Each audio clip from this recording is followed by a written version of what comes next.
5 ദിവസം കൂടി മാത്രമേ ബഡ്ജറ്റിന് അവശേഷിക്കുന്നുള്ളൂ. 5-ാം നാൾ നമുക്കറിയാം കേരളത്തിൻ്റെ മുഖ്യമന്ത്രിയും ധനകാര്യ വകുപ്പ് മന്ത്രിയുമായിട്ട് വി ഡി സതീശൻ അവതരിപ്പിക്കാൻ പോകുന്ന ബഡ്ജറ്റ് അത് കേരളത്തിന് നൽകുന്ന പ്രതീക്ഷയും വിസ്മയങ്ങളും എന്താണ് എന്നുള്ളതിനെക്കുറിച്ച് നമുക്ക് കാത്തിരുന്ന് കാണാം. ഇതിനപ്പുറത്തേക്ക് നമ്മൾ ബഷീർ കുറിച്ച് പറയുമ്പോഴത്തേക്ക് ഈ കൊതുക് വളർത്തലുമായി ബന്ധപ്പെട്ടിട്ട് നമുക്ക് അധികം അങ്ങോട്ട് പോകണം എന്ന് എനിക്ക് തോന്നുന്നില്ല. കാരണം അതിൻ്റെ വിപണന സാധ്യതകളൊക്കെ ഇവർ കണ്ടെത്തണം. കാരണം 700 മീറ്ററൊക്കെ ഇങ്ങനെ പറക്കുന്ന കൊതുകുകളാണെന്നുണ്ടെങ്കിൽ തീർച്ചയായിട്ടും അതിന് ടൂറിസം സാധ്യതകളുണ്ട്. കോൺഗ്രസിനകത്ത് ആളുകളില്ലായിട്ടൊന്നുമല്ല, എത്രയെത്ര കോൺഗ്രസ്സുകാരെ വേണമെങ്കിലും നമുക്ക് മുമ്പോട്ടെടുത്ത് വയ്ക്കാൻ വേണ്ടി പറ്റും. പക്ഷേ ഒരു കഴിവുമില്ലാത്ത പണസമ്പാദനം മാത്രം ലക്ഷ്യം വെച്ച് നടക്കുന്ന റീൽസ് ഇട്ട് നടക്കുന്ന ആളുകളെ പേഴ്സണൽ സ്റ്റാഫിലെടുത്താലും അതുമല്ല ഇതുമായി ബന്ധപ്പെട്ടിട്ടുള്ള എന്തെങ്കിലുമൊക്കെ അഡ്വൈസറി ബോർഡിലേക്കൊക്കെ എടുത്തു കഴിഞ്ഞാൽ സംഭവിക്കുന്നത് എന്താണോ അതാണ് ഇപ്പോൾ സംഭവിച്ചേക്കുന്നത്. കോഴിക്കോട് മെഡിക്കൽ കോളേജിൽ നിപ്പ പരിശോധിച്ച് അതിൻ്റെ റിസൾട്ട് അറിയാനുള്ള എല്ലാ ഫെസിലിറ്റീസും ഉണ്ട്. പക്ഷേ ഇതിൻ്റെ സർട്ടിഫിക്കറ്റ് മാത്രമാണ് പൂനെ വൈറോളജി ഇൻസ്റ്റിറ്റ്യൂട്ടിൽ നിന്ന് ലഭിക്കാനുള്ളത്. അപ്പോൾ കോഴിക്കോട് മെഡിക്കൽ കോളേജ് തന്നെ അത് സ്ഥിരീകരിച്ചു, ഇങ്ങനെ നിപ്പ കൺഫേം ചെയ്തു. ആ കൺഫേം ചെയ്തതിന് ശേഷം അത് ആരോഗ്യവകുപ്പ് മന്ത്രി അറിഞ്ഞിട്ടില്ല എന്ന് പറയുമ്പോഴത്തേക്ക് അത് അവിടുത്തെ മെഡിക്കൽ കോളേജ് സൂപ്രണ്ടിൻ്റെ അനാസ്ഥയാണത്. നമസ്കാരമുണ്ട്. കുറച്ച് ദിവസം മുന്നേ തിരുവനന്തപുരം നഗരത്തിലെ വെള്ളക്കെട്ടിനെ കുറിച്ച് ചോദിച്ചപ്പോൾ അവിടുത്തെ മേയർ പറഞ്ഞൊരു മറുപടി, അതായത് ഇതൊക്കെ പുറത്തുനിന്ന് വരുന്ന വെള്ളമായിരുന്നു. സമാനമായൊരു പ്രസ്താവന കഴിഞ്ഞ ദിവസം പൊതുമരാമത്ത് മന്ത്രി പി കെ ബഷീർ നിയമസഭയിൽ നടത്തി. അതായത് കേരളത്തിലെ പനി വ്യാപനത്തെ പറ്റി ചോദിക്കുമ്പോൾ മന്ത്രി പറഞ്ഞത് അത് ഇവിടുത്തെ കൊതുകുകൾ 700 മീറ്റർ വരെ ഉയരത്തിൽ ചാടും, അപ്പോൾ ആ ചാടുന്ന വേഗത കൊണ്ട് അത്രയും സ്പീഡിൽ പനി ഇവിടെ പരക്കാമെന്നാണ്. ഇതിൽ സർക്കാരിന് പ്രത്യേകിച്ചൊന്നും ചെയ്യാറില്ല. കൊതുകുകളുടെ ആ ജമ്പിങ് കപ്പാസിറ്റി കൂടിയുണ്ട് ഈ അടുത്ത കാലത്തേക്ക്. പക്ഷെ അതായിരിക്കാം. പക്ഷെ നമ്മൾ നോക്കേണ്ടത് ഒരു മന്ത്രി തന്നെ, അതും നിയമസഭയ്ക്കുള്ളിൽ ഇത്രയും ശാസ്ത്രീയ അടിത്തറയില്ലാത്തൊരു പ്രസ്താവനയൊക്കെ നടത്തുന്നത് എത്രത്തോളം അപകടമാണ്. അത് നിങ്ങൾക്ക് ബഷീർ ഖാനെ അറിയാൻ പാടില്ലാണ്ടാണ്. ബഷീർ ഖാൻ എന്ന് പറഞ്ഞു കഴിഞ്ഞാൽ സിദി ഹാജിയുടെ മകനാണ്. ഈ സിദി ഹാജി എന്ന് പറഞ്ഞാൽ വലിയ നല്ല തമാശകളൊക്കെ പറഞ്ഞുകൊണ്ടിരുന്ന ഒരു കക്ഷിയാണ്. ഇതുപോലെ തന്നെ പി കെ ബഷീർ ഖാൻ്റെ നിയമസഭാ പ്രസംഗങ്ങളൊക്കെ എടുത്ത് നോക്കുക, എത്ര മനോഹരമാണെന്നറിയോ. വളരെ നല്ല രസകരമായിട്ട് നിയമസഭയ്ക്കകത്ത് പ്രസംഗിക്കും, പുറത്ത് പ്രസംഗിക്കും. ആളുകളെ ശരിക്കും പറഞ്ഞാൽ ഒരു എൻജോയ് ചെയ്യിപ്പിക്കുന്ന ഒരു എൻ്റർടൈനറാണ് ഈ ബഷീർ ഖാൻ എന്ന് പറയുന്നത്. ബഷീർ ഖാൻ ഇപ്പോൾ കിട്ടിയേക്കുന്ന വകുപ്പ് എന്ന് പറഞ്ഞാൽ പൊതുമരാമത്ത് വകുപ്പാണ്.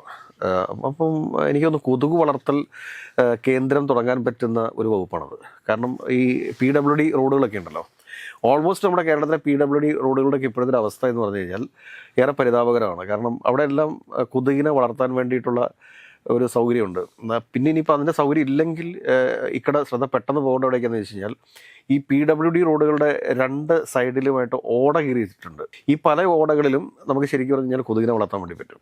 അതിനുശേഷം ഇതിൻ്റെ വിപണന സാധ്യത എന്തെങ്കിലും ഉണ്ടോ എന്ന് നമ്മൾ പരിശോധിക്കേണ്ടതുണ്ട്. ഈ ഗപ്പി വളർത്തലൊക്കെ വഴി ഈ കൊതുക് വളർത്താൻ വേണ്ടിയിട്ടും അതിന് ശേഷം അതിനെ വിപണനം ചെയ്യാൻ വേണ്ടിയിട്ടുള്ള എന്തെങ്കിലുമൊക്കെ സാധ്യതകളുണ്ടോ എന്ന് പരിശോധിക്കണം. അപ്പോൾ അല്ലെങ്കിൽ നമുക്ക് ഇതിനൊരു ടൂറിസം സംഭവമാക്കി മാറ്റാം. കാരണം ഈ കൊതുക് ടൂറിസം എന്നൊക്കെ പറഞ്ഞുകൊണ്ട് വേണമെങ്കിൽ ഒരു ടൂറിസം പുതുതായിട്ട് പ്രഖ്യാപിക്കും. കാരണം ഇതിപ്പോൾ ജെൻസി യുഗമാണ്, അല്ലെങ്കിൽ പൂക്കികളുടെ കാലമാണ്. അപ്പോൾ വേണമെങ്കിൽ അങ്ങനത്തെ ഒരു സംവിധാനത്തെക്കുറിച്ച് വേണമെങ്കിൽ ബഷീർ ഖാൻ ആലോചിക്കാവുന്നതേ ഉള്ളൂ. പിന്നെ ഇതിനകത്ത് ഒരു അടിസ്ഥാനം എന്താണെന്ന് ചോദിച്ചു കഴിഞ്ഞാൽ കൊതുകുകൾ ഉയർന്ന് പറക്കുകയൊക്കെ ചെയ്യും. ഇത് ഈ അറ്റവും മൂലയും കേട്ടതിന് ശേഷമുള്ള സംസാരമുണ്ടല്ലോ, അതാണ്.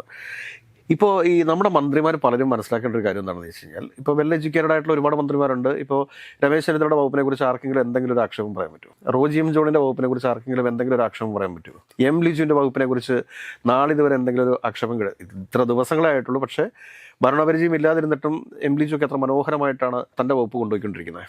അതുകൂടാണ്ട് PC വിശ്വനാഥിൻ്റെ വകുപ്പ് നോക്കൂ, ഷിബു ബേബി ജോണിൻ്റെ വകുപ്പ് നോക്കൂ, എത്ര മനോഹരമായിട്ടാണ് പോയിക്കൊണ്ടിരിക്കുന്നത്. എന്ന് കരുതിയിട്ട് പി കെ ബഷീർ ഖാൻ്റെ വകുപ്പ് മോശമാണ് എന്നൊന്നും ഞാൻ പറയുന്നില്ല. കാരണം 20 ദിവസമേ ആയിട്ടുള്ളൂ. കാരണം ഇനി ബഡ്ജറ്റിൽ പല റോഡുകൾക്കുമുള്ള തുക വകയിരുത്തേണ്ടതുണ്ട്. അങ്ങനെ ഒരുപാട് കാര്യങ്ങൾ ചെയ്യേണ്ടതുണ്ട്. അപ്പം നമ്മൾ ആ ഒരു വകുപ്പുമായി ബന്ധപ്പെട്ടിട്ട് ഒരു അഭിപ്രായം പറയുന്നതിന് മുമ്പ് നമുക്ക് ബഡ്ജറ്റിനായിട്ട് വെയിറ്റ് ചെയ്യേണ്ടതുണ്ട്. കാരണം ഇപ്പം 5 ദിവസം കൂടി മാത്രമേ ബഡ്ജറ്റിന് അവശേഷിക്കുന്നുള്ളൂ. 5-ാം നാൾ നമുക്കറിയാം കേരളത്തിൻ്റെ മുഖ്യമന്ത്രിയും ധനകാര്യ വകുപ്പ് മന്ത്രിയുമായിട്ട് വി ഡി സതീശൻ അവതരിപ്പിക്കാൻ പോകുന്ന ബഡ്ജറ്റ് അത് കേരളത്തിന് നൽകുന്ന പ്രതീക്ഷയും വിസ്മയങ്ങളും എന്താണ് എന്നുള്ളതിനെക്കുറിച്ച് നമുക്ക് കാത്തിരുന്ന് കാണാം. അപ്പോൾ ഇവിടെ നമ്മൾ പരിശോധിക്കുന്ന കാര്യം എന്താണ് എന്ന് ചോദിച്ചു കഴിഞ്ഞാൽ, ശരിക്കും പറഞ്ഞു കഴിഞ്ഞാൽ പി കെ ബഷീർ ആയിരുന്നില്ല, അല്ലെങ്കിൽ ബഷീറൊക്കെ ആയിരുന്നില്ല ഇങ്ങനെയുള്ള ആരോഗ്യകരമായിട്ടുള്ള കാര്യങ്ങൾക്ക് മറുപടി നൽകേണ്ടത്. എനിക്കൊന്ന് നിയമസഭയ്ക്കകത്തല്ല അദ്ദേഹം ഇത് പറഞ്ഞിരിക്കുന്നത്. ഇദ്ദേഹം ഇത് കോഴിക്കോട് മാധ്യമങ്ങളെ കാണുന്ന സമയത്താണ് ഇത് പറഞ്ഞിട്ടുള്ളത്. അപ്പോൾ ഈ കോഴിക്കോട് ജില്ലയുടെ ചുമതല പി കെ ബഷീറിനാണ്, മന്ത്രി പി കെ ബഷീറിനാണെന്ന് എനിക്ക് തോന്നുന്നു. അപ്പം അവിടെയാണിപ്പോൾ നിപ്പ ഉള്ളത്. അതോടൊപ്പം തന്നെ ഒരുപാട് ഈ പകർച്ചവ്യാധികൾ പടർന്നു പിടിച്ചുകൊണ്ടിരിക്കുന്ന ഒരു സ്ഥലമാണ് കോഴിക്കോട്, മലപ്പുറം ജില്ലകൾ എന്ന് പറയുന്നത്. അപ്പോൾ അവിടുത്തെ ചുമതലയുള്ള ഒരു മന്ത്രി എന്നുള്ള രീതിയിലായിരിക്കാം ഒരുപക്ഷെ അദ്ദേഹം ഈ ആരോഗ്യവകുപ്പുമായി ബന്ധപ്പെട്ട ഒരു ശാസ്ത്രീയമായിട്ടുള്ളൊരു കണ്ടുപിടുത്തം നടത്തുകയും അത് മാധ്യമങ്ങൾക്ക് മുമ്പിൽ അവതരിപ്പിക്കുകയും ചെയ്തിട്ടുള്ളത്. ഇതൊരു ട്രോൾ മെറ്റീരിയലായിട്ട് മാറുമെന്ന് അദ്ദേഹം പ്രതീക്ഷിച്ചിട്ടുണ്ടാവില്ല. അദ്ദേഹത്തിന് വിദ്യാഭ്യാസം അല്പം കുറവാണെങ്കിലും അദ്ദേഹത്തിന് ഒരുപാട് ലോകപരിചയമുള്ള ഒരു വ്യക്തിയാണ്. പിന്നെ പ്രത്യേകിച്ച് പൊതുമരാമത്ത് വകുപ്പാണ്. പൊതുമരാമത്ത് വകുപ്പ് ഇതിനു മുമ്പ് കൈകാര്യം ചെയ്തിട്ടുള്ളത് എനിക്ക് മുസ്ലിം ലീഗിൻ്റെ ഭാഗത്ത് MK മുനീർ കൈകാര്യം ചെയ്തിട്ടുണ്ട്. പിന്നെ VK ഇബ്രാഹിം കുഞ്ഞ് ഭരിക്കുന്ന സമയത്താണ് വളരെ നമ്മുടെ പഞ്ചവടി പാലം പാലാരിവട്ടത്ത് പണിതിട്ടുള്ളത്. അതുകൊണ്ടാണ് അദ്ദേഹം ഒരുപാട് പാലങ്ങളൊക്കെ പണിതിട്ടോ. ആ പാലങ്ങളുടെയൊക്കെ ഇപ്പോഴത്തെ അവസ്ഥ എന്താണ് എന്നുള്ളതിനെ കുറിച്ച് നമുക്ക് അറിഞ്ഞുകൂടാ. പക്ഷേ കേരളത്തിൽ ഏറ്റവും കൂടുതൽ പാലങ്ങൾ പണിതിട്ടുള്ള ഒരു മന്ത്രിയാണ് VK ഇബ്രാഹിം കുഞ്ഞ് എന്നുള്ള കാര്യം നമ്മൾ മറന്നുപോകരുത്. ഇതിനപ്പുറത്തേക്ക് നമ്മൾ ബഷീർ കുറിച്ച് പറയുമ്പോഴത്തേക്ക് ഈ കൊതുക് വളർത്തലുമായി ബന്ധപ്പെട്ടിട്ട് നമുക്ക് അധികം അങ്ങോട്ട് പോകണം എന്ന് എനിക്ക് തോന്നുന്നില്ല. കാരണം അത് എൻ്റെ വിപണന സാധ്യതകളൊക്കെ ഇവർ കണ്ടെത്തണം. കാരണം 700 മീറ്ററൊക്കെ ഇങ്ങനെ പറക്കുന്ന കൊതുകുകളാണെന്നുണ്ടെങ്കിൽ തീർച്ചയായിട്ടും അതിന് ടൂറിസം സാധ്യതകളുണ്ട്. അപ്പോൾ അത് എങ്ങനെ ഒരു വിസ്മയമാക്കി മാറ്റാൻ സാധിക്കും എന്നുള്ളതിനെക്കുറിച്ച് ഒരു പഠന സംഘത്തെയൊക്കെ ഇവർ വെക്കേണ്ടതാണ്. അപ്പോൾ ഇത് പണ്ടൊരു സിനിമ ഉണ്ടായിരുന്നല്ലോ, മണ്ടന്മാർ ലണ്ടനിൽ. ഇപ്പോൾ അത് നേരെ തിരിച്ചാണ്. ഇപ്പോൾ എനിക്ക് തോന്നുന്നു പ്രിയദർശൻ ഇപ്പോഴൊരു സിനിമ എടുക്കാൻ വേണ്ടി പോവുകയാണെങ്കിൽ മണ്ടന്മാർ കേരളത്തിൽ എന്നായിരിക്കും ആ സിനിമയ്ക്ക് പേരിടുക. കാരണം അതേ രീതിയിലുള്ള മണ്ടത്തരങ്ങളാണ് ഓരോ ദിവസവും ഓരോരുത്തരും കാണിച്ചുകൊണ്ടിരിക്കുന്നത്. കാരണം K മുരളീധരൻ്റെ ഒക്കെ നമുക്ക് വളരെ വലിയ പ്രതീക്ഷകളുണ്ടായിരുന്നു. പക്ഷേ ആ പ്രതീക്ഷകൾ ഇല്ലാതാക്കുന്ന രീതിയിലേക്കാണ് കാര്യങ്ങൾ പൊയ്ക്കൊണ്ടിരിക്കുന്നത്. അടുത്ത 5 വർഷവും തൻ്റെ മന്ത്രിസ്ഥാനത്തിനൊന്നും സംഭവിക്കില്ല എന്നുള്ളൊരു സുരക്ഷിത ബോധമാണ് പല മന്ത്രിമാരെയും ഇങ്ങനെയുള്ള അശാസ്ത്രീയമായ രീതിയിലുള്ള കാര്യങ്ങൾ പറയാൻ വേണ്ടിയിട്ട് പ്രേരിപ്പിക്കുന്നത് എന്നാണ് ഞാൻ മനസ്സിലാക്കുന്നത്. ഒരുപക്ഷെ മുരളീധരൻ പറയേണ്ട ഒരു മണ്ടത്തരമായിരുന്നു അത്. ഇതിൻ്റെ അകത്ത് പ്രധാനപ്പെട്ട ഒരു കാര്യം എന്താണെന്ന് ചോദിച്ചു കഴിഞ്ഞാൽ, ഈ ഒരു വകുപ്പിൽ നടക്കുന്ന ഒരു സംഭവം അതിന് കോർഡിനേറ്റ് ചെയ്യുക എന്ന് പറഞ്ഞു കഴിഞ്ഞാൽ കൂടെ നിൽക്കുന്ന PM-മാരാണ്. അതിന് കഴിവും ശേഷിയും ഒക്കെയുള്ള ആളുകളെ വേണം നിർത്താനായിട്ട്. ഇതിനകത്ത് 2 രീതിയുണ്ട്. ഒന്നെന്താണ് എന്ന് ചോദിച്ചു കഴിഞ്ഞാൽ, എന്താണ് ചെയ്യേണ്ടത് എന്നുള്ളതിനെക്കുറിച്ചൊരു ധാരണ ഉണ്ടാവണം. ഇതെന്താണ് കാര്യം? കോൺഗ്രസിനകത്ത് ആളുകളില്ലായിട്ടൊന്നുമല്ല. എത്രയെത്ര കോൺഗ്രസ്സുകാരെ വേണമെങ്കിലും നമുക്ക് മുമ്പോട്ടെടുത്ത് വയ്ക്കാൻ വേണ്ടി പറ്റും. പക്ഷേ ഒരു കഴിവുമില്ലാത്ത പണസമ്പാദനം മാത്രം ലക്ഷ്യം വെച്ച് നടക്കുന്ന, റീൽസ് ഇട്ട് നടക്കുന്ന ആളുകളെ പേഴ്സണൽ സ്റ്റാഫിലെടുത്താലും അതുമല്ല ഇതുമായി ബന്ധപ്പെട്ടിട്ടുള്ള എന്തെങ്കിലുമൊക്കെ അഡ്വൈസറി ബോർഡിലേക്കൊക്കെ എടുത്തു കഴിഞ്ഞാൽ സംഭവിക്കുന്നത് എന്താണോ അതാണ് ഇപ്പോൾ സംഭവിച്ചേക്കുന്നത്. ഈ വകുപ്പിനുള്ളിലുള്ളവർ തന്നെ മന്ത്രിമാർക്കിട്ട് പണി കൊടുക്കുന്ന പോലത്തെ ഒരു ഫീലില്ലേ അത്? സ്വാഭാവികമായിട്ടും അങ്ങനെയും ആലോചിക്കേണ്ടതുണ്ട്. അത് മന്ത്രിയുടെ കഴിവില്ലായ്മയാണോ? മന്ത്രിയുടെയും മന്ത്രിയുടെ പേഴ്സണൽ സ്റ്റാഫിൽപ്പെട്ടിട്ട ആളുകളുടെയും കഴിവില്ലായ്മയാണത്. ഇപ്പോൾ ഞാനൊരു കാര്യം പറയട്ടെ. ഇന്നലെ വീണ ജോർജ് പറഞ്ഞിരിക്കുന്ന ഒരു കാര്യമുണ്ട്, മുൻ ആരോഗ്യവകുപ്പ് മന്ത്രി. അവർ പറഞ്ഞിരിക്കുന്നത് എന്താണ്? കോഴിക്കോട് മെഡിക്കൽ കോളേജിൽ നിപ്പ പരിശോധിച്ച് അതിൻ്റെ റിസൾട്ട് അറിയാനുള്ള എല്ലാ ഫെസിലിറ്റീസും ഉണ്ട്. പക്ഷേ ഇതിൻ്റെ സർട്ടിഫിക്കറ്റ് മാത്രമാണ് പൂനെ വൈറോളജി ഇൻസ്റ്റിറ്റ്യൂട്ടിൽ നിന്ന് ലഭിക്കാനുള്ളത്. അപ്പോൾ കോഴിക്കോട് മെഡിക്കൽ കോളേജ് തന്നെ ഇത് സ്ഥിരീകരിച്ചു, ഇങ്ങനെ നിപ്പ കൺഫേം ചെയ്തു. ആ കൺഫേം ചെയ്തതിന് ശേഷം അത് ആരോഗ്യവകുപ്പ് മന്ത്രി അറിഞ്ഞിട്ടില്ല എന്ന് പറയുമ്പോഴത്തേക്ക് അത് അവിടുത്തെ മെഡിക്കൽ കോളേജ് സൂപ്രണ്ടിൻ്റെ അനാസ്ഥയാണത്. അപ്പോൾ ആ അനാസ്ഥയ്ക്കെതിരെ കർശനമായിട്ടുള്ളൊരു നടപടി ആരെടുക്കണം? മന്ത്രി എടുക്കണം. കഴിഞ്ഞ ദിവസം കോളറയായിട്ട് ബന്ധപ്പെട്ടും സമാനമായൊരു അത് നടപടിക്കേണ്ടി വരും. കാരണം ശരി, താടിയുള്ള അപ്പനെ പേടിയുണ്ടെന്ന് പറഞ്ഞിട്ടില്ലേ? കാരണം കർശനമായിട്ട് നിയന്ത്രിക്കേണ്ടവരെ നിയന്ത്രിക്കണം. അവരുടെ പ്രീതി പറ്റാൻ വേണ്ടിയിട്ട് നടത്തേണ്ട കാര്യമൊന്നുമില്ല. KK ശൈലജ ടീച്ചർ എങ്ങനെയാണ് ആരോഗ്യവകുപ്പിനെ കൊണ്ടുനടന്നിരുന്നത്?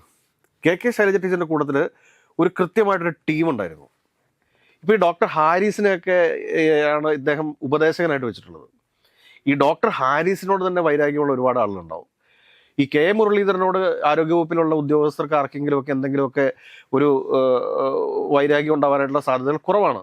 കാരണം അദ്ദേഹം ആരെയും അധികം വെറുപ്പിക്കുന്നില്ല. ഈ ഒരു സമയങ്ങളിലത്തെ കാര്യം പറഞ്ഞത്, നേരത്തെ അദ്ദേഹം ഗ്രൂപ്പ് കളിച്ചുകൊണ്ട് DIC ഉണ്ടാക്കിയ കാലഘട്ടത്തിലെ കാര്യമല്ല പറഞ്ഞത്. ഈ ഒരു കുറച്ച് നാളുകളായിട്ട്, കുറച്ച് വർഷങ്ങളായിട്ട് കേരളത്തിൽ അധികം കോൺഗ്രസ്സുകാരെയോ നാട്ടുകാരെയോ വെറുപ്പിക്കാത്ത ഒരു ആളാണ് ഈ K മുരളീധരൻ എന്ന് പറഞ്ഞത്. അപ്പോൾ K മുരളീധരനോട് ആർക്കും വൈരാഗ്യം ഉണ്ടാവില്ല. പക്ഷേ ഡോക്ടർ ഹാരിസിനെ പോലെ ഗവൺമെൻറ് സർവീസിലിരുന്നു കൊണ്ട് ആ ഗവൺമെൻറ്റിനെ അസ്ഥിരപ്പെടുത്താൻ വേണ്ടിയിട്ട് ശ്രമിച്ചിട്ടുള്ള, അല്ലെങ്കിൽ ആ ആരോഗ്യ വകുപ്പിനെ മോശം ആക്കാൻ വേണ്ടിയിട്ട് പരിശ്രമിച്ചിട്ടുള്ള ഒരാളാണ് ഡോക്ടർ ഹാരിസ്. അദ്ദേഹത്തിൻ്റെ പിന്നിൽ കേരളത്തിലെ സ്വകാര്യ ആശുപത്രി മാഫിയാണോ എന്ന് പോലും സംശയിക്കുന്ന ആളുകൾ നമ്മുടെ പൊതുസമൂഹത്തിലുണ്ട്. അപ്പോൾ അങ്ങനെയുള്ള ഒരു സാഹചര്യത്തിൽ അദ്ദേഹത്തെ പോലുള്ള ഒരാളെ ഉപദേശകനാക്കി വെക്കുക എന്ന് പറയുന്നത് അത് ഏറെ വിമർശനങ്ങൾക്ക് കാരണമാകും. അതുകൂടാതെ തന്നെ അവിടെയുള്ള സൂപ്രണ്ട്, തിരുവനന്തപുരം മെഡിക്കൽ കോളേജിലെ സൂപ്രണ്ട്, അയാൾക്ക് മുകളിലേക്ക് ഇയാളെ കൊണ്ട് വെക്കുക എന്ന് പറയുമ്പോഴത്തേക്ക് ഒരു ചെറിയ ബുദ്ധിമുട്ടുണ്ടാവും മറ്റു പല മെഡിക്കൽ കോളേജുകളിൽ. കാരണം ഇദ്ദേഹം ചെയ്ത കാര്യം എന്താണ്? മെഡിക്കൽ കോളേജും അവിടുത്തെ സ്റ്റാഫും മോശമാണ്, ഇവിടുത്തെ ആരോഗ്യ വകുപ്പ് മന്ത്രി മോശമാണ് എന്ന് പൊതുസമൂഹത്തിന് മുമ്പിൽ ഒന്ന് വിളിച്ചു പറയുകയാണ്. അതായത് കിടന്നിട്ട് മുകളിലേക്ക് തുപ്പുന്നൊരവസ്ഥയില്ലേ, അല്ലെ പല്ലേ കുത്തി മണക്കുക എന്ന് പറഞ്ഞു കേട്ടിട്ടില്ലേ? അതാണ് ഡോക്ടർ ഹാരിസ് ചെയ്തിട്ടുള്ളത്. അപ്പോൾ അങ്ങനെയുള്ള ഡോക്ടർ ഹാരിസുമാരോട് സ്വാഭാവികമായിട്ടും നമ്മുടെ പൊതുസമൂഹത്തിൽ നിന്ന് എതിർപ്പുകൾ ഉയർന്നു വരിക സ്വാഭാവികമാണ്. അങ്ങനെ ഉണ്ടായിട്ടുള്ള ഒരു സ്വാഭാവികമായിട്ടുള്ള ചില പ്രതികരണങ്ങളാണ് അല്ലെങ്കിൽ ആക്ഷൻസാണ് ഇപ്പോൾ ആരോഗ്യവകുപ്പിൽ നിന്നുണ്ടാവുന്നത്. അതിൻ്റെ പ്രതിഫലനമാണ് കളക്ടർ ഉച്ചയ്ക്കറിയും മന്ത്രി രാത്രിക്കറിയുന്ന അവസ്ഥയൊക്കെ ഉണ്ടാവുന്നത്. ഇതിന് മാറ്റം സംഭവിക്കേണ്ടതുണ്ട്. മന്ത്രിയെ സംബന്ധിച്ചിട്ട് ഒരു മന്ത്രി സ്ഥാനം ഏറ്റെടുക്കുന്ന സമയത്ത് ഈ സമൂഹത്തിൻ്റെ ഒരു പെട്ടെന്നൊരു first impression is the best impression എന്നല്ല പറയുന്നത്. അപ്പം ഞാൻ ഡോക്ടർ ഹാരിസിനെ എൻ്റെ ഉപദേശകനായിട്ട് നിയമിച്ചു എന്ന് പറയുന്ന സമയത്ത് പബ്ലിക് കൈയടിക്കും. പക്ഷേ ആൾക്കൂട്ടത്തിൻ്റെ കൈയടി നോക്കിയിട്ട് ഒരു ഭരണാധികാരിക്കും ഒരു രാജ്യം ഭരിക്കാൻ വേണ്ടി സാധിക്കില്ല. ജനാധിപത്യത്തിൽ എന്നാൽ ഈ ആൾക്കൂട്ടത്തിന് വലിയ പ്രാധാന്യമുണ്ട്. ഒരു ഭരണാധികാരിയെ സംബന്ധിച്ചിട്ട് ഈ ഹാരിസ് എന്ന് പറയുന്ന ഡോക്ടറുടെ കപ്പാസിറ്റി എന്താണ്, അയാളുടെ അഡ്മിനിസ്ട്രേഷൻ കപ്പാസിറ്റി എന്താണ്, ഇതിനെക്കുറിച്ച് പരിശോധിക്കണം. അത് മനസ്സിലാക്കാതെ അയാളുമായിട്ട് ഒരു മണിക്കൂറെങ്കിലും അല്ലെങ്കിൽ ഒരു 2 മണിക്കൂറെങ്കിലും ഇരുന്ന് ഈ ബഹുമാനപ്പെട്ട മന്ത്രി സംസാരിക്കേണ്ടതുണ്ട്. സംസാരിച്ചതിന് ശേഷം പിന്നീട് വീണ്ടും മറ്റ് വിദഗ്ധരായിട്ടുള്ള ആളുകളുമായിട്ട് ഇതിൻ്റെ പ്രാക്ടിക്കൽ സൈഡ് കൂടി ആലോചിക്കേണ്ടതുണ്ട്. അങ്ങനെ ആലോചിച്ചാൽ മാത്രമേ ഇദ്ദേഹത്തെ ഉപദേശകനായിട്ട് നിയമിക്കണമോ വേണ്ടയോ എന്ന് ഒരു തീരുമാനത്തിലേക്ക് എത്താൻ വേണ്ടിയിട്ട് മന്ത്രിക്ക് സാധിക്കാൻ പാടുള്ളൂ. പക്ഷേ ഇവിടെ സംഭവിച്ചിരിക്കുന്നത് എന്താണ്? പൊതുസമൂഹം കൈയടിക്കും. അപ്പോൾ ആ പൊതുസമൂഹത്തിൻ്റെ കൈയടി വാങ്ങാൻ വേണ്ടിയിട്ടാണ് ഈ ഹാരിസിനെ അപ്പോയിന്റ് ചെയ്തിട്ടുള്ളത്. ഇതുപോലെ തന്നെ തലവേദന ഉണ്ടാകാൻ പോകുന്ന ഒരു സംഭവമാണ്, അത് ഈ സർക്കാരിന് മൊത്തത്തിൽ തലവേദന ഉണ്ടാകാൻ വേണ്ടി പോകുന്നൊരു സംഭവമാണ് ഈ ബി അശോകിൻ്റെ നിയമനം എന്ന് പറയുന്നത്. ബി അശോകും അതോടൊപ്പം തന്നെ എന്താ കളക്ടർ ബ്രോ എന്ന് വിളിക്കുന്ന പ്രശാന്ത് IAS, ഇവർ രണ്ടുപേരും ഒരു സിസ്റ്റത്തിൻ്റെ ഭാഗമായിട്ട് നിന്നുകൊണ്ട് ഒരു സിസ്റ്റത്തിൻ്റെ അനുസരണത്തിന് ഭയങ്കര പ്രാധാന്യമുള്ളത്.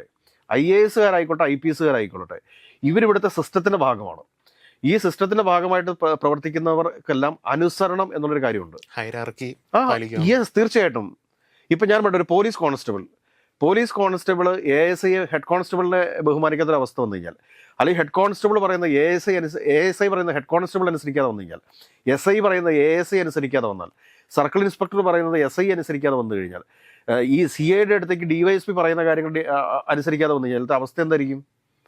അങ്ങനെ ഓരോരോ സ്റ്റെപ്പ് ബൈ മേളിലേക്ക് പോകും. ഈ സിനിമകളിലൊക്കെ ഉണ്ട് DGP തെറി പറയുന്ന ACPമാരും മറ്റേ സിറ്റി പോലീസ് കമ്മീഷണർമാരും ഒക്കെ ഉണ്ടാവും. പക്ഷേ ഈ സിസ്റ്റത്തിൻ്റെ ഭാഗമായിട്ട് പ്രവർത്തിക്കുമ്പോൾ അവിടെ അനുസരണം എന്ന് പറയുന്നത് ഒരു വലിയ ഘടകമാണ്. അപ്പോൾ ഭരിക്കുന്ന സർക്കാരിനെ ഔദ്യോഗികമായിട്ടുള്ള സർവീസിലിരുന്നു കൊണ്ട്, അതായത് അദ്ദേഹം ഇരിക്കുന്ന സിസ്റ്റമാണത്. ഇദ്ദേഹം ഉമ്മൻചാണ്ടി ഇതിനു മുമ്പ് വിമർശിച്ചിട്ടുണ്ട്, ഈ ബി അശോക് എന്ന് പറയുന്നതാണ്. അതുകൂടാതെ തന്നെ പിണറായി വിജയനെ ഇദ്ദേഹം പുകഴ്ത്തിയിട്ടുമുണ്ട്, ഇകഴ്ത്തിയിട്ടുമുണ്ട്. വളരെ മോശപ്പെട്ടല്ലേ അവസാന നാളുകളിൽ അദ്ദേഹം പറഞ്ഞുകൊണ്ടിരുന്നത്. എന്താണ് ഇനി ഇദ്ദേഹത്തിൻ്റെ സർവീസ് എത്ര ഉണ്ടെന്ന് എനിക്ക് അറിഞ്ഞുകൂടാ. എങ്കിൽ തന്നെയും എൻ്റെ ഒരു ചോദ്യം ഇതാണ്, VD സതീശനെ കുറ്റം പറയില്ല എന്ന് സംശയം വല്ല ഉണ്ടാവുമോ? തിരിഞ്ഞു കൊത്താം ചാൻസ്, ഏത് സമയത്തും തിരിഞ്ഞു കൊത്താൻ പറ്റില്ല. അപ്പോൾ ഒരു സിസ്റ്റത്തിൻ്റെ ഭാഗമായിട്ട് നിൽക്കുന്ന ആളുകളെ പെട്ടെന്ന് അപ്പോയിൻമെൻറ്റ് ചെയ്യുന്നതുകൊണ്ട് എന്താ സംഭവിക്കുക? പൊതുസമൂഹം കൈയിടിക്കും, ഞങ്ങളുടെ വീര ആരാധകന്മാരാണ്. പക്ഷേ ഇവിടുത്തെ സിസ്റ്റത്തിന് ട്രബിൾ ചെയ്യുന്ന രീതിയിലുള്ള തീരുമാനമാണ് അത് എന്നുള്ള കാര്യം സർക്കാർ മനസ്സിലാക്കണം. ഇവര് പലരുടെയും സംഘപരിവാർ ബന്ധവും ചോദ്യമുനയിലാണ്. തീർച്ചയായിട്ടും. ഇന്ന് മോഹനൻ കുന്നുമേൽ എന്ന് പറയുന്ന വൈസ് ചാൻസലർ RSSന്റെ മോഹൻ ഭഗവത് പങ്കെടുക്കുന്ന പരിപാടിയുടെ മുൻപന്തിയിൽ ഇരിക്കുന്നു എന്ന് പറയുമ്പോഴത്തേക്ക് ഇവിടെ ഇടതുപക്ഷ പ്രസ്ഥാനങ്ങൾ ഉന്നയിക്കുന്ന വിദ്യാഭ്യാസത്തെ കാവ്യവൽക്കരിക്കാൻ വേണ്ടി ശ്രമിക്കുന്നു എന്ന് പറയുന്നത് പരസ്യമായിട്ട് പുറത്തേക്ക് വരുമല്ലേ? മതേതര ബോധമുള്ള ആർക്കെങ്കിലും ഇതിനെ അംഗീകരിക്കാൻ വേണ്ടി സാധിക്കുമോ? കാരണം എന്തുമാകാം എന്ന രീതിയിലേക്കല്ല കാര്യങ്ങൾ പോകുന്നത്. ഞങ്ങൾക്ക് RSS ബന്ധമുണ്ടെങ്കിൽ എന്തുമാവാം. എനിക്ക് തോന്നുന്നു നമുക്ക് മറ്റൊരു വിഷയമായിട്ട് തന്നെ എടുക്കേണ്ട കാര്യമുണ്ട്. സംഘപരിവാർ അജണ്ടകൾ ഇവിടെ നടപ്പിലാക്കാൻ വേണ്ടിയുള്ള ശ്രമം നടക്കുന്നുണ്ടെന്നുള്ളത് യാഥാർത്ഥ്യമാണ്. അതിൻ്റെ ഏറ്റവും വലിയ തെളിവാണ് ഡോക്ടർ മോഹനൻ കുന്നുമൽ ഇന്ന് പോയി ഈ RSSന്റെ കഴിഞ്ഞ ദിവസത്തെ പരിപാടിയിൽ പങ്കെടുത്തിരിക്കുന്നത്. അപ്പോൾ ഏതൊക്കെയാലും ബഷീർക്ക നല്ലൊരു എൻ്റർടൈനറാണ്.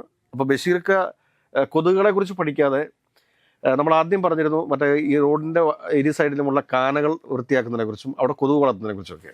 ഇപ്പോഴത്തെ അവസ്ഥയിൽ അവിടെ കൊതുകിനെ വളർത്താൻ വേണ്ടി സാധിക്കും. ഇത് ബഷീർക്കയുടെ കാണുകയാണെങ്കിൽ തീർച്ചയായിട്ടും നമ്മുടെ റോഡുകളുടെ പരിതാപകരമായ അവസ്ഥകളൊക്കെ മാറേണ്ടതുണ്ട്, പല സ്ഥലത്തെ റോഡുകളുടെ. അപ്പോൾ ഇതിൻ്റെ ഇരു സൈഡിലുമുള്ള റോഡുകളുടെ കാനകൾ വൃത്തിയാക്കേണ്ടതുണ്ട്. അത് വൃത്തിയാക്കി ഇതിൻ്റെ ഇപ്പോൾ PWDയുടെ ഉണ്ടാവും, പല തദ്ദേശ സ്ഥാപനങ്ങളുടെ ഓടകളുണ്ടാവും, ഇറിഗേഷൻ ഡിപ്പാർട്ട്മെൻറ്റിൻ്റെ ഓടകളുണ്ടാവും. ഇതെല്ലാം കൂടെ ചേർന്നാൽ മാത്രമാണ് ഇതൊക്കെ സംഭവിക്കൂ. ഈ വൃത്തിയാക്കൽ നടപടിയും ഈ കൊതുക് നിർമ്മാർജ്ജനവും ഒക്കെ ഇവിടെ നടത്താൻ വേണ്ടി സാധിക്കത്തുള്ളൂ. അപ്പോൾ അതിനു വേണ്ടിയിട്ടുള്ള ഒരു പരിശ്രമം PWD തദ്ദേശ സ്ഥാപനങ്ങളുമായിട്ട് സഹകരിക്കുക, അതോടൊപ്പം തന്നെ ഇറിഗേഷൻ വകുപ്പ് PWDയും തദ്ദേശ സ്ഥാപനങ്ങളുമായിട്ട് സഹകരിക്കുക. അങ്ങനെയൊക്കെ വന്നാൽ മാത്രമാണ് നമ്മുടെ ഈ സംസ്ഥാനത്ത് ഈ കൊതുക് നിർമ്മാർജ്ജനം സാധ്യമാവുക. ഇപ്പോൾ എനിക്ക് തോന്നുന്നു നമ്മുടെ റോഡുകളൊക്കെ പഴയ രീതിയിൽ വലിയ പ്രശ്നങ്ങളിലല്ല, എന്നാൽ ചില സ്ഥലങ്ങളിലൊക്കെ വളരെ പരിതാപകരമായ അവസ്ഥയിലുമുണ്ട്. അതെന്തുകൊണ്ട് അങ്ങനെ ചെയ്തിട്ടു എന്നുള്ളതിനെക്കുറിച്ചൊക്കെ വിശദമായിട്ട് പരിശോധിക്കപ്പെടേണ്ട വിഷയം കൂടിയാണ്. ഏതൊക്കെയാലും ബഷീർക്കയുടെ തമാശയ്ക്കും ബഷീർക്കയുടെ കൊതുകിനും എല്ലാവിധ ആശംസകളും നേരാൻ മാത്രമേ നമുക്ക് സാധിക്കത്തുള്ളൂ. കാരണം ഇനിയും അദ്ദേഹത്തിൽ നിന്ന് ഒരുപാട് എൻ്റർടൈൻമെൻറ്റുകൾ നമ്മുടെ പൊതുസമൂഹത്തിന് കിട്ടാനുണ്ട്. നമുക്ക് വരുന്ന 5 വർഷവും ആ ഒരു എൻ്റർടൈൻമെൻറ്റ് പ്രോഗ്രാമിനായിട്ട് അല്ലെങ്കിൽ നല്ല തമാശകൾക്കായിട്ട് കാത്തിരിക്കാം എന്ന് മാത്രമേ പറയാനുള്ളൂ.